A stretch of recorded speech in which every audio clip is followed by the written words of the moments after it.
So when I listened to the lyrics of that song, and we're asking God, Holy Spirit, show me your glory, reveal to me. But what we're really declaring in that is, I am willing to see. That's what that song is actually saying, is I am willing to see. As if God, Holy Spirit, whatever, would withhold what it is from our vision. It would never. It couldn't. The glory of God is always in front of us. It's in your bathroom mirror. Surprise. God has frizzy hair. God is bald. God has acne. Sleepers in its eyes. The glory is there. And it's called light. And if you are willing to see it when you look in the bathroom mirror in the morning, you will see it. But it's not because, even if you don't see it, it's not because it's withheld. It's right here. It's not there. It's here. So show me. Show me, show me, show me means, Shawn, show me God's glory in my brothers and my sisters, in myself. Show me, show me, show me. Myrtle Fillmore, Unity's co-founder, writes under illumination, because today's talk is open my eyes that I may see. I'm not asking God to open my eyes. I'm asking me to open my eyes that I may see. And Myrtle Fillmore says, oh, how marvelous are these little glimpses we are from time to time obtaining of things as God sees them, so that it is possible for us to see things from the standpoint of pure intelligence, perfect wisdom. Oh, when will we cease this running to and fro, seeking truth, and learn to be still and know that I am God? Do we hear that?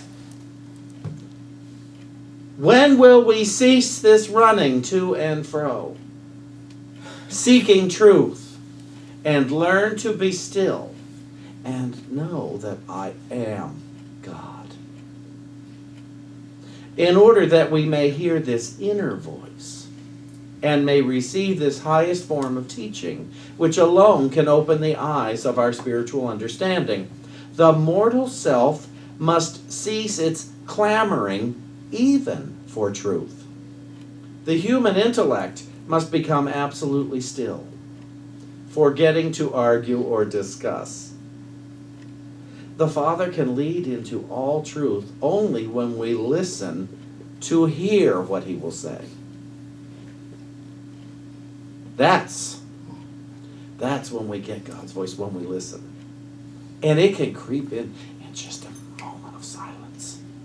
We can get a blast of truth in just that one moment of stillness. We do not have to sit with arms crossed and legs crossed for hours and hours and hours to know the truth and thus be set free. We can do that. If you like it, do it by all means. Sit with that. I get cramps when I do that. It's not comfortable for me, but I do know that I could sit for 5 minutes in the morning and hear all the wisdom that I need for the day. And in that 5 minutes, as I told you a couple weeks ago, I will plan a dinner, I will plan lunches, I will plan arguments, I will plan all, but there will be a moment of silence. A moment of silence where I no longer need to plan my arguments, where I don't care about dinner, where my money doesn't matter, where any of that, the grievances of the day don't matter to me, or the grievances of a lifetime don't matter to me. In that moment of stillness, would you give yourself a moment of stillness? And it doesn't mean just sitting still. It means to still the mind for that moment, to focus on God rather than what you want from God. And let's face it, the only reason we want it from God is because we haven't figured out how to get it ourselves. If we could figure out how to get what we want ourselves, we would gladly push God aside. If I could figure out how to get the money I want, the harmony I want, the groceries I want, the house I want, the relationship I want, who needs God? And it's I never thought of it like that till just now. But it's the truth. And when I'm begging God for stuff, it's because I haven't figured it out myself. And the hoot is, I will ask God for something. I don't know if I don't do this anymore, but I used to, and I hear lots of other people do it. I will beg God for stuff and say, I've got to figure out how to pay my rent. I've got to figure out how to do this, and I've got to figure out. It's like, no. It is figured out. Now go get still and listen to how it's figured out in your best and easiest way. In the best and easiest way. It is already figured out. My trying to figure it out complicates things. It puts a monkey wrench in it, because in my trying to remember, thought is cause. So in my trying to figure it out, what I'm focusing on is the absence of the very thing I want, rather than the presence of the thing I think. That's why when we complain about the news, and we complain about people, and we complain about so much, well, we're talking about absence of love. And I'm saying, but I want love. God is love. God is all there is. But then I'm criticizing, and I wonder, why am I seeing misery? Well, I'm calling it up. I'm calling it up into my sight line. And so I don't have to do that anymore. There's another way. That's why we come here to Unity, to find out, is there another way? Yes, there is another way. A term we use around here is called Holy Spirit. I'm going to read to you what Charles Fillmore describes Holy Spirit as. In the Revealing Word, Charles Fillmore says, the activity of God in a universal sense. The moving force in the universe taken as a whole. The Spirit is the infinite breath of God, the life essence of being. And when he had said this, he breathed on them and saith unto them, receive ye the Holy Spirit. It comes from John 20:22. The Holy Spirit is in the world today with great power and wisdom, ready to be poured upon all who look to it for guidance. Its mission is to bring all men into communion with God. Did you hear that? Did you hear its mission? It didn't say to give you cash. It said to bring all men into communion with God. See, when I'm in correct communication with God, or communion with God, I will have it's promised. It is guaranteed I will have that which will serve me in the highest. So, its mission is to bring all men into communion with God, to guide men in order that they will not mistake the way into the light. It's like, would you sacrifice the light for an irritating relationship? Would you sacrifice the light in order to have just this month's rent paid? Would you sacrifice the light in order to get a job you don't really want, so you get a paycheck that's not enough? Think about it, because sometimes we have, haven't we? Haven't we sometimes sacrificed the light just to get through the traffic while complaining? Haven't we sacrificed the light to be in an unhappy relationship? But it was better than nothing. The absence of love is better than no love at all. The Holy Spirit is third in the Trinity, which in theology is designated Father, Son, and Holy Spirit. In metaphysics, we approach the Trinity and more readily realize its meaning through the terms mind, idea, and expression.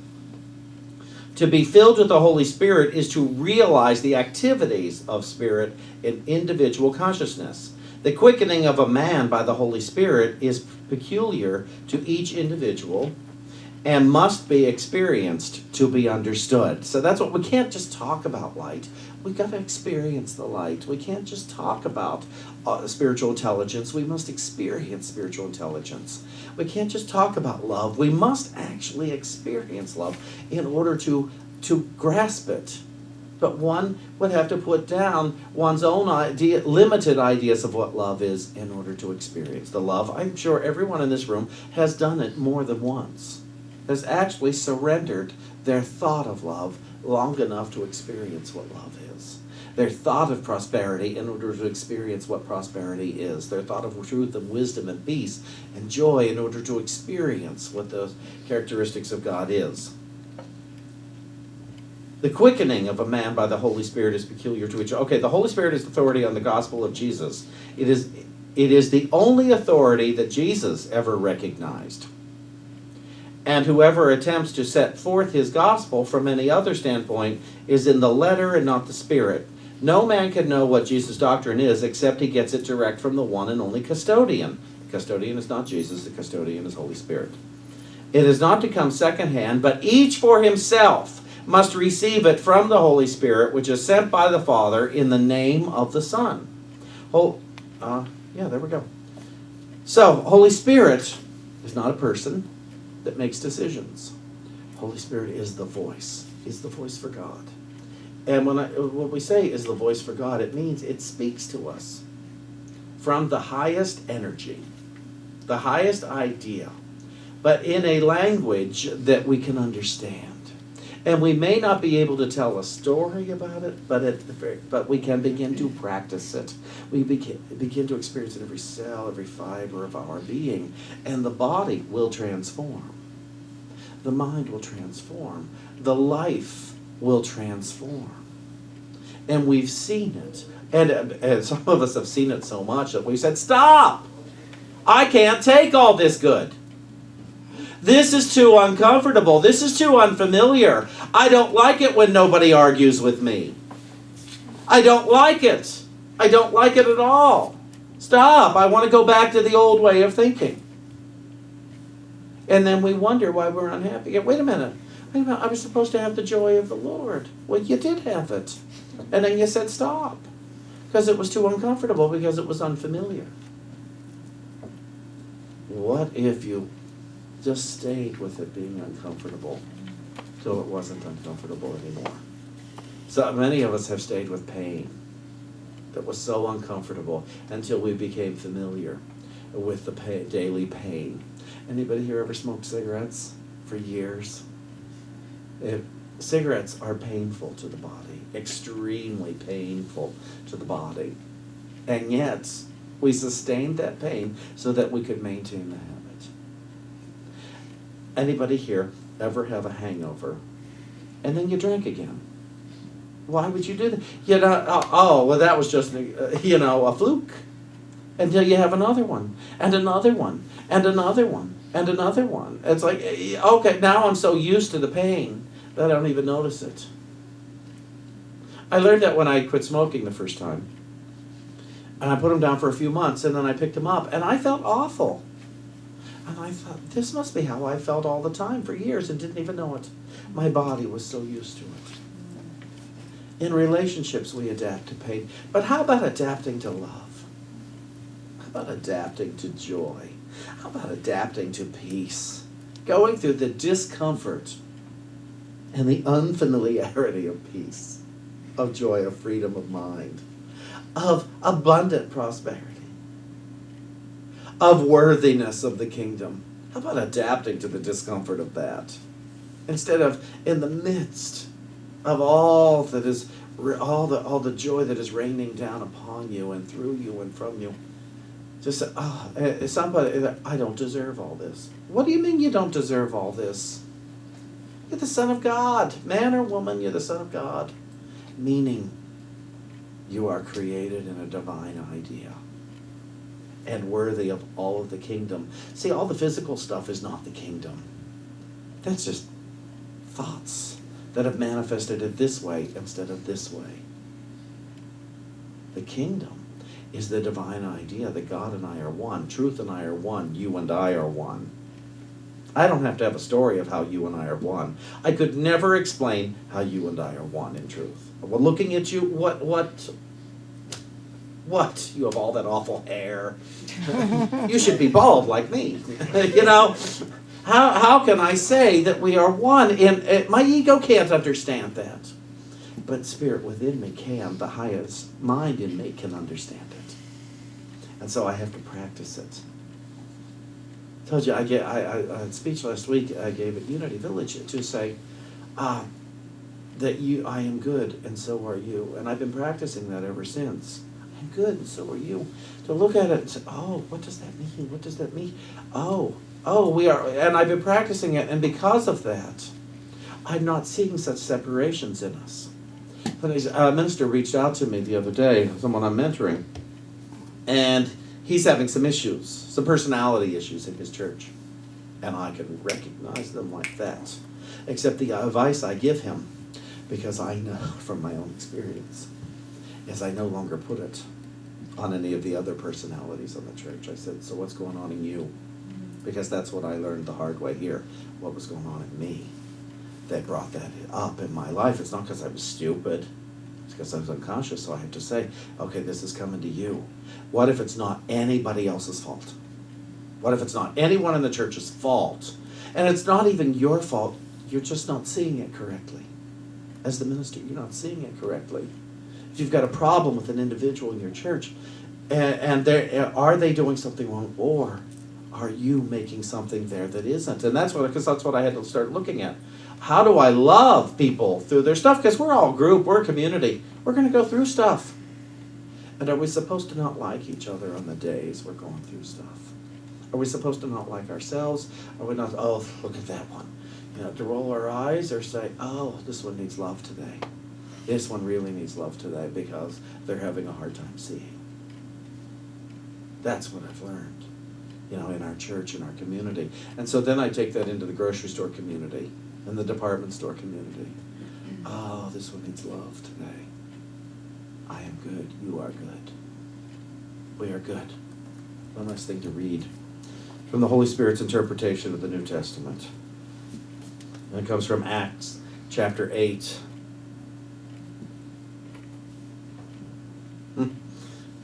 Jesus asked, oh no, it's not that part. That's a different part. The process of learning seems to be a stepped process in which one man listens and learns, and then he teaches another so that he listens and learns too. This is how it seems to be. This is how it seems to be to you. But to the Holy Spirit, another thing is happening. I have told you that there is one Son of God, and I have told you that the Holy Spirit has one plan for one Son of God. This is how the Holy Spirit sees. He sees one. And this is what the Holy Spirit knows. There is one mind in need of awakening. So this is how the Holy Spirit works. He works through you to awaken one mind unto itself. He works through you to awaken one mind. He works through you and you and you and you and you. You to awaken the one mind unto itself. When the Holy Spirit looks at the world, it does not see holy men and men of darkness. It does not see men at all. It does not see men who are right in what they do and men who are wrong. It does not see men at all. It is the ego who separates men from one another and judges them. It is the ego who sees men of one purpose and men of another. The Holy Spirit sees only one purpose. In all things that seem to be of the world serve the one purpose he sees. So when you look at this story, see only one thing. See the spreading of light within an awakening mind. And then you see with the Holy Spirit. When you see with the Holy Spirit, you also realize that you do not see. For you do not look on the world and see only one mind. You see men and you are tempted to make judgments about them. Anybody? Anybody? Yeah, me too. This is why you must not listen to your own way of seeing. You do not see the truth. You must listen to the Holy Spirit and trust its way, for it does see the truth and the sharing of one light within one mind. Be willing then to lay your sight aside and to depend on spirits. Be willing to let Spirit lead you as to where you shall go, what you shall say, and to whom. Trust in all that Spirit asks you to do, and do not judge as good or bad, or right or wrong for yourself. Do only as Spirit asks, leaving one place and going to another as Spirit leads you to go. So, are you open to the possibility that love is guiding you to your highest, even on the days it's uncomfortable, even in the moments where it's like, oh, that's going to stretch me further than I was ready to stretch today. Even on the times it feels, but then I'll have nothing. But then they'll get away with it. something, do it anyway. Forgive them anyway. Walk forward anyway. Love anyway. Be happy anyway. Be joy-filled anyway. Be at peace anyway. It says, know the truth, and the truth shall set you free. And ye shall know the truth, and the truth shall set you free. And ye shall know the truth, and the truth shall set you free. Open my eyes that I may see, so says I to myself. Open my eyes that I may see, so says I to myself. Would you say that with me? Open my eyes that I may see, so says I to myself. Let's say it again. Open my eyes that I may see, so says I to myself. And one more time. Open my eyes that I may see, so says I to myself.